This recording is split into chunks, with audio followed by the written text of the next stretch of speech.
Bueno, diagnóstico psicopedagógico. Cuando nosotros hablamos de diagnóstico psicopedagógico, estamos hablando de un proceso. El proceso psicopedagógico está dividido en dos etapas, el diagnóstico y el tratamiento. Hoy vamos a hablar de lo que es el diagnóstico. Existen diferentes definiciones de diagnóstico psicopedagógico. Podemos decir que es un proceso donde se describe, se clasifica, se predice y se explica el comportamiento de un estudiante. No nos olvidemos que cuando nosotros hablamos de psicopedagogía estamos hablando de dos fusiones fundamentales, lo psicológico y lo pedagógico, es decir, la educación. Cuando un chico va a psicopedagogía es porque existe alguna dificultad dentro de su proceso de aprendizaje. Este concepto de diagnóstico psicopedagógico, de diagnóstico, es de origen médico, es decir, que viene desde la clínica. ¿Por qué? Porque cuando el sujeto cuando hacemos un diagnóstico, es porque estamos frente a una sintomatología, frente a un síntoma que no es común en el grupo, ¿sí? Después vamos a hablar de lo que es normal o anormal. En psicología, el concepto de normal decimos que es todo aquello que entra dentro de la norma, ¿sí? Por ejemplo, que un niño escriba a los 6 años es un concepto normal. ¿Por qué? Porque todos los niños a los 6 años comienzan a escribir. Pueden escribir su nombre, pueden escribir, aprenden a escribir correctamente. En cambio, sería anormal si un niño de 2 años lo hace. ¿Por qué? Porque no está dentro de la norma. Un chico de 2 años no tiene la capacidad psicomotriz de poder escribir ni tampoco cognitiva. Ahora, tampoco sería normal si un niño de 10 años todavía no puede escribir. Entonces, acá hay un síntoma, hay algo que nos está llamando la atención, por lo tanto vamos a hacerle un diagnóstico. Es decir, vamos a ver qué es lo que pasa con ese niño.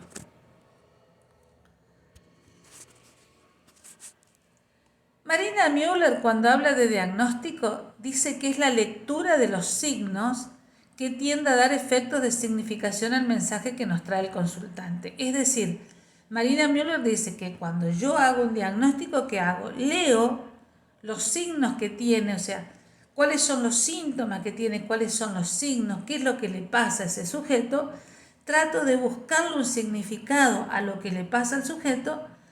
Y eso es dar un diagnóstico para Marina Müller. Marina Müller, por ejemplo, dice, viene un niño a la consulta y yo veo que, escribe en espejo o los números los hace en espejo, que no se puede ubicar en el espacio, que tiene dificultad en ordenar los números. Entonces, todos esos síntomas y signos que va dando el paciente voy a arribar a una hipótesis diagnóstica. Bueno, a este niño le pasa esto. Por ejemplo, podemos estar hablando de una discalculia, que es un trastorno, o si pasa eso, pero en la lectura y en la escritura, que hay sílabas que no las escribe, que hay sílabas que las omite, que hay letras que omite. Entonces puedo estar pensando en una dislexia. ¿Está? Entonces, eso es lo que dice Marina Müller. El diagnóstico es tratar de leer y darle un significado a lo que le pasa al sujeto. Si vamos específicamente al término diagnóstico, ¿qué quiere decir diagnóstico?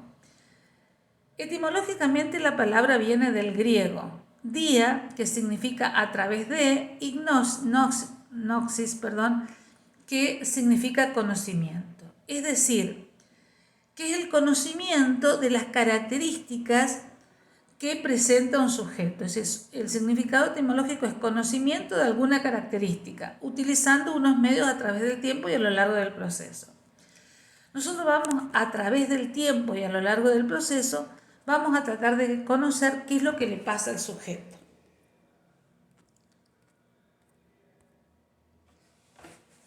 Marina Müller también, si nosotros vemos en su libro Aprender a Ser, ella dice que para poder hacer un diagnóstico, lo primero que tenemos que tener claro son estos 4 conceptos. el concepto de normalidad, anormalidad, de salud y enfermedad.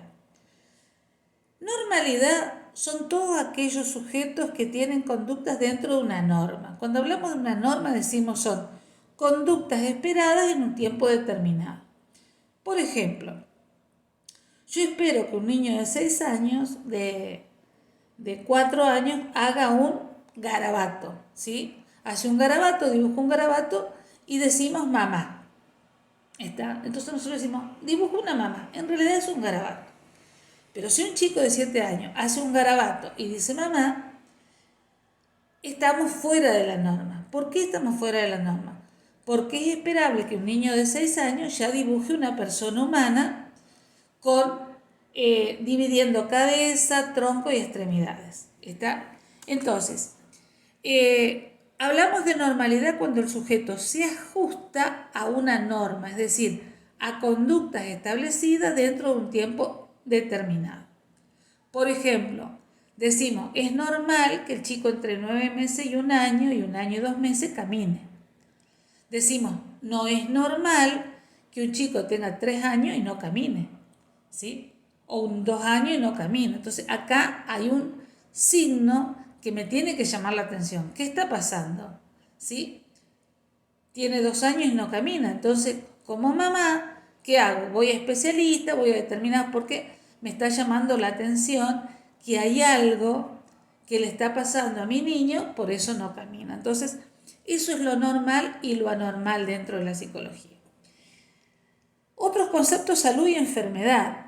Bueno, ahí Marina Müller aclara que todos tenemos salud y todos tenemos algo de enfermedad normalmente. ¿Sí? La enfermedad es una desviación de un código social. Algo extraño, algo raro que aparece en el sujeto que nos determina que hay algo que no está bien, ¿sí? Nosotros, por ejemplo, si vamos a la parte clínica médica, un día tenemos fiebre y decimos, estamos enfermos. Tenemos que saber por qué, de dónde derivó esa fiebre.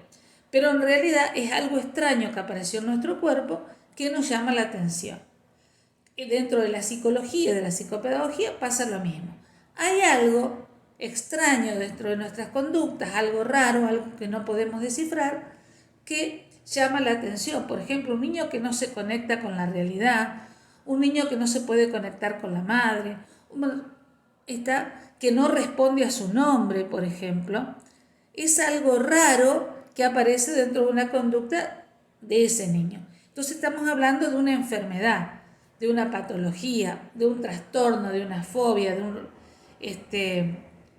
de una conducta que nos llama la atención.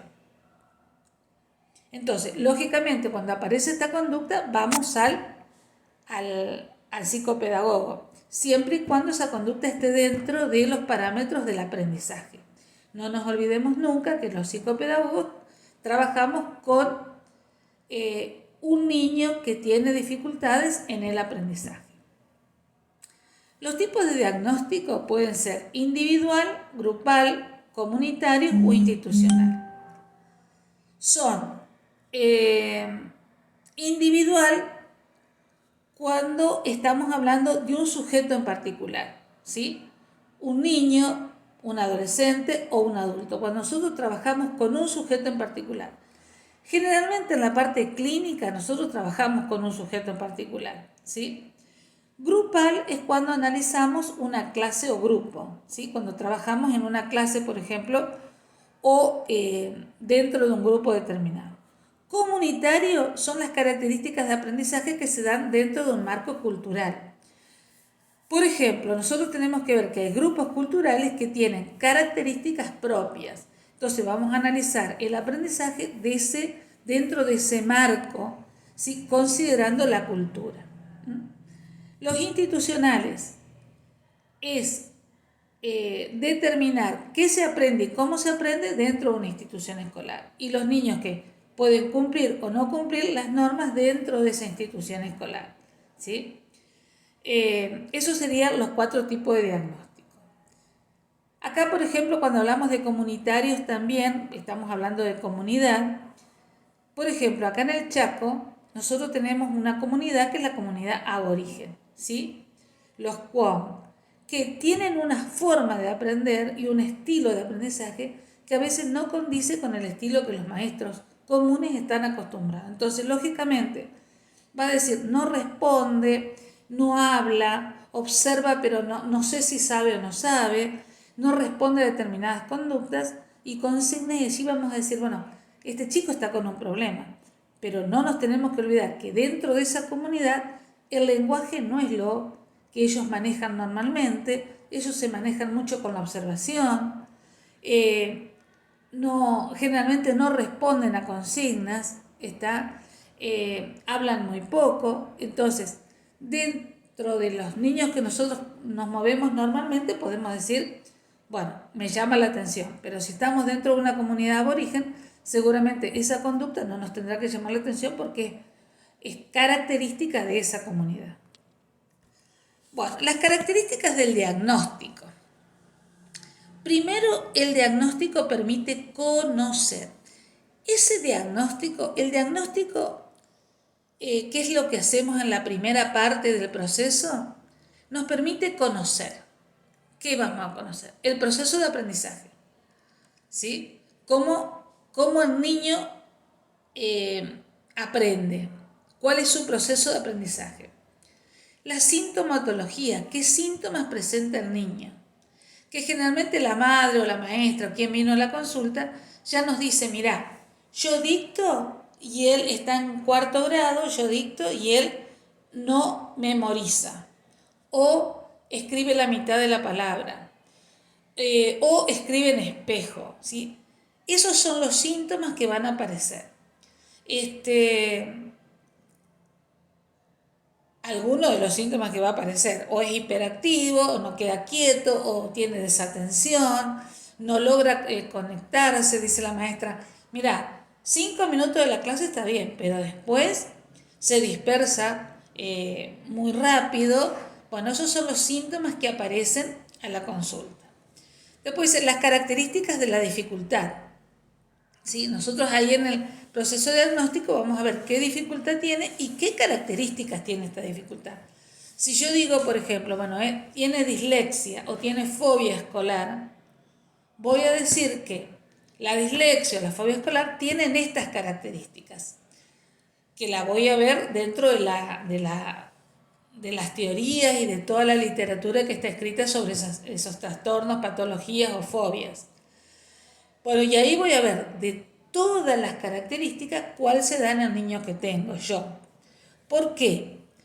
Por ejemplo, porque a veces la maestra dice, ese niño es hiperactivo, ¿sí? Y yo veo que de la hiperactividad hay una sola característica que tiene mucha actividad, mucho movimiento. Pero después las otras características que se tienen que dar dentro de un niño hiperactivo no las tienen.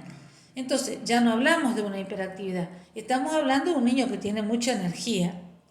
Y vamos a ver que eso, por ejemplo, cambió mucho ahora cuando trabajamos en burbujas, porque hay poquitos alumnos, 14 alumnos trabajando con esta maestra, y por ejemplo, tantas quejas que teníamos sobre la desatención, ahora no han aparecido. ¿Por qué?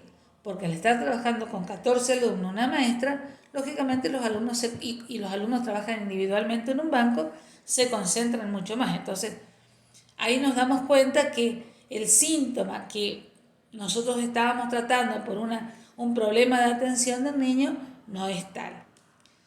Bueno, después los factores que contribuyen a la dificultad. O sea, cuando nosotros encontramos las dificultades que tiene el niño, vamos a ver cuáles son los factores, ¿sí? A veces el factor puede ser la familia, ¿sí? A veces puede ser la escuela, ¿está? A veces puede ser la maestra. Entonces tenemos que ver cuáles son los factores. Y después distinguir entre factores primarios y secundarios. O sea que nosotros en el proceso diagnóstico tenemos que ver esto, ¿sí? Esas son las características. Y los pasos fundamentales del diagnóstico son la preentrevista o motivo de consulta. Bueno, la preentrevista o motivo de consulta es cuando nosotros nos llaman, que puede ser de manera presencial, puede venir una madre al consultorio y nos dice, vengo porque mi hijo anda mal en matemáticas. En lengua anda perfecto, pero en matemática tiene problemas. ¿Está?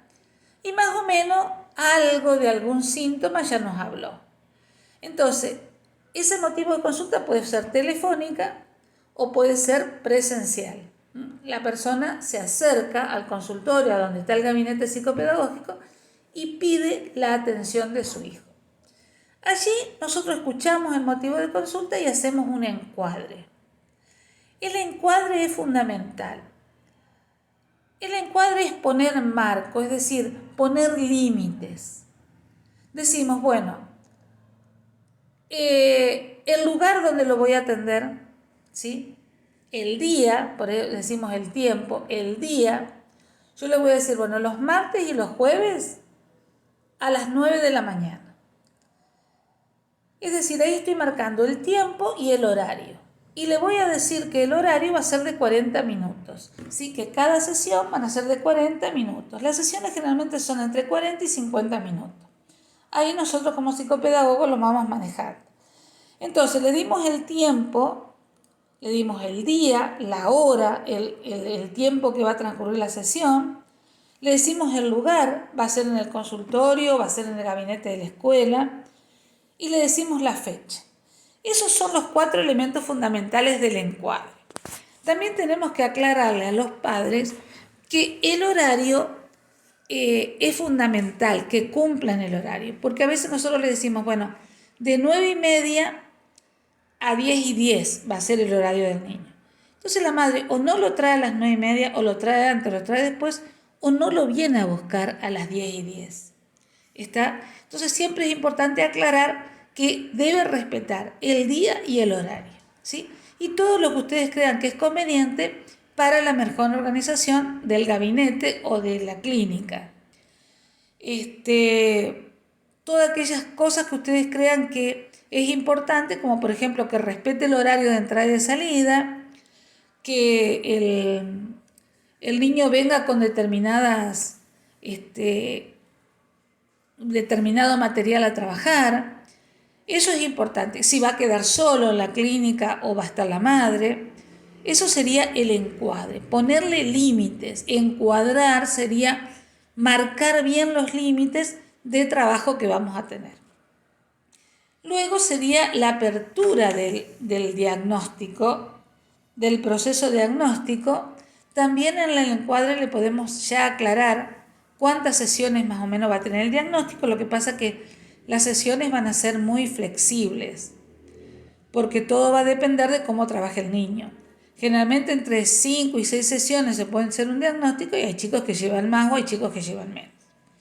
Bueno, la apertura del acontecimiento propiamente dicho es cuando tenemos el primer encuentro con los padres, y allí vamos a preguntar la historia clínica del niño. Eso sería la anamnesis. La anamnesis es la historia clínica del niño, cuando nació, o sea, ahí hay muchas guías de anamnesis que ustedes pueden encontrar, que le preguntamos a la mamá cómo fue el embarazo, si fue un embarazo deseado, si fue por cesárea, si fue natural, si ella tuvo dentro de ese embarazo algún problema de orden clínico o de orden afectivo psicológico. Por ejemplo, tal vez dentro del embarazo ella se separó. Eso va a incidir lógicamente negativamente en el niño que está por nacer. Después, a partir del parto en adelante, cómo fue el parto, cómo nació, si nació normalmente, si tuvo principios de asfixia, qué tuvo en el momento del parto. Y luego, lógicamente, le preguntamos si tomó mamadera, si tomó la teta, cuándo se sentó, cuándo se paró, cuándo caminó. Todos esos datos que son importantes para nosotros poder hacer un diagnóstico. Esa sería la anamnesis. Luego tenemos la primera entrevista con el niño, la hora de juego, que es una de las técnicas que aplicamos con niños hasta 7 años.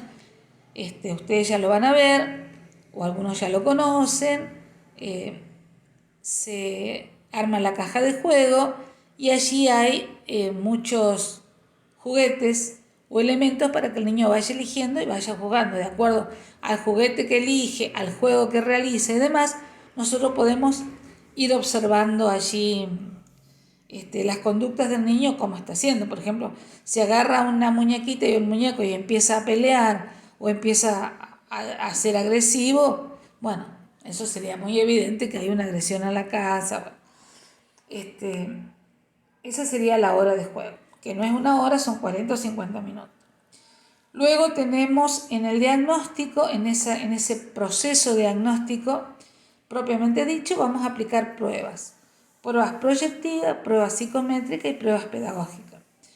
Para ver de qué manera, por ejemplo, las pruebas proyectivas, para ver la personalidad del niño, las características. Psicométricas, hablamos de psicometría porque medimos la parte cognitiva, la inteligencia y demás. A los chiquititos por ahí no se les puede hacer. Estas son pruebas generales que se hacen. Vamos a ir adaptando de acuerdo al problema, de acuerdo a los síntomas, de acuerdo a cómo el niño se manifieste, alguna de estas pruebas. Y después las pedagógicas. Una vez que hemos hecho todo eso, se analiza, se estudia y se hace un diagnóstico, ¿sí? Este niño, las características que tiene este niño son de un niño que tiene dislexia, ¿sí? O que presenta fobia escolar, ¿sí? O que es TEA, trastorno del espectro autista. Bueno, ahí vamos a ver. Lógicamente, también cuando estamos haciendo este diagnóstico, si creemos conveniente, podemos decirle a la madre que haga alguna consulta con otro especialista, como por ejemplo un neurólogo, ¿sí? Porque dentro del Bender, que es una de las pruebas que le hacemos al niño, vemos que en alguna de las tarjetas tiene alguna distorsión y demás, entonces le pedimos a la madre que haga un electroencefalograma o un mapeo. Muy bien, una vez que tenemos todo esto, hacemos un diagnóstico, es decir, decimos que este niño, hacemos el informe psicopedagógico y ahí decimos de cuál fue el comportamiento del niño en las sesiones y hablamos de una hipótesis, una probabilidad, hablando claramente de qué es lo que tiene el chico, qué le pasa, ¿sí? Eso es el diagnóstico, todo ese proceso hasta que logramos saber qué problema tiene el niño. Si tiene un trastorno, si tiene una fobia, qué es lo que tiene, ¿sí?